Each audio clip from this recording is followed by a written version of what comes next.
The master of desert warfare, Khalid ibn al-Walid, and the Battle of Chains.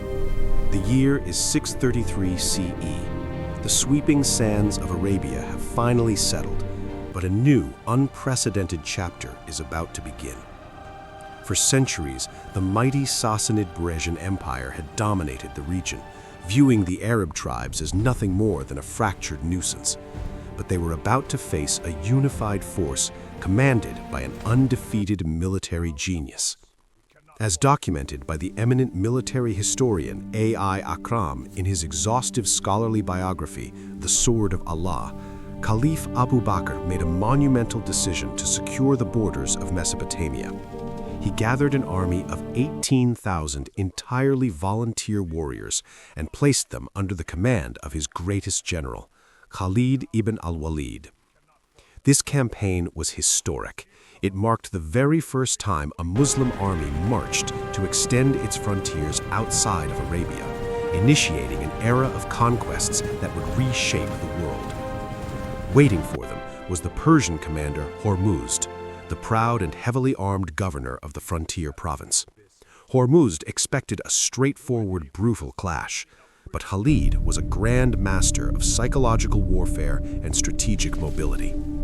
According to the classical accounts preserved by the great 10th century historian al-Tabari in his monumental History of the Prophets and Kings, Khalid did not just march to the battlefield, he completely dismantled the Persian army before a single sword was swung.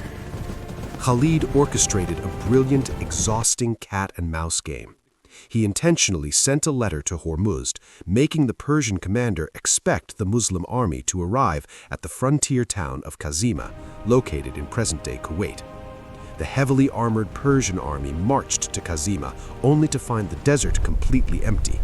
Khalid's scouts then leaked the terrifying news that the Muslim forces were actually heading toward Hufair, directly threatening the Persian base.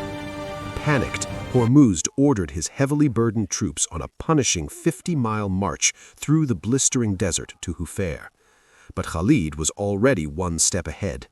Upon hearing of the Persians' frantic approach, Khalid simply looped back through the open desert toward Kazima.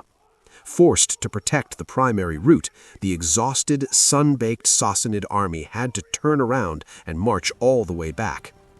Khalid had used the sheer mobility of his light cavalry to force the massive, slow-moving Persian war machine into total physical exhaustion without losing a single man.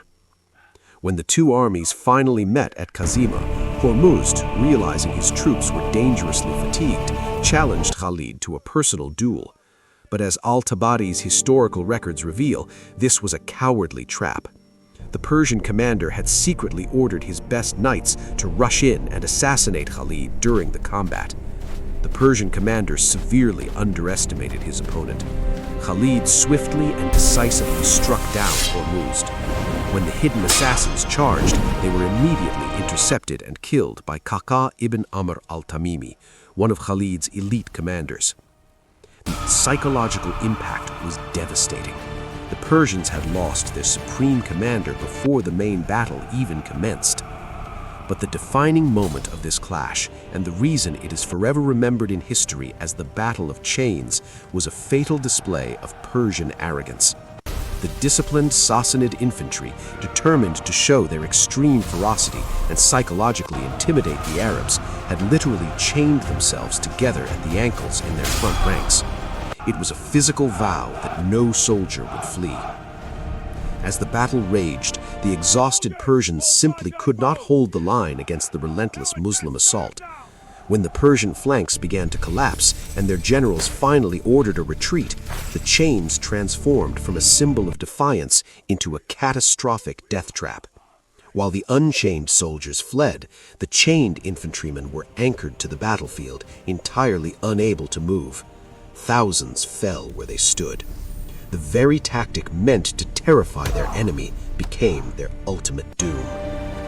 Following this decisive victory, Khalid went on to win 3 more rapid battles, capturing Al-Hira within just 4 months and treating the local Iraqi population with a justice and kindness they had never experienced under Persian rule.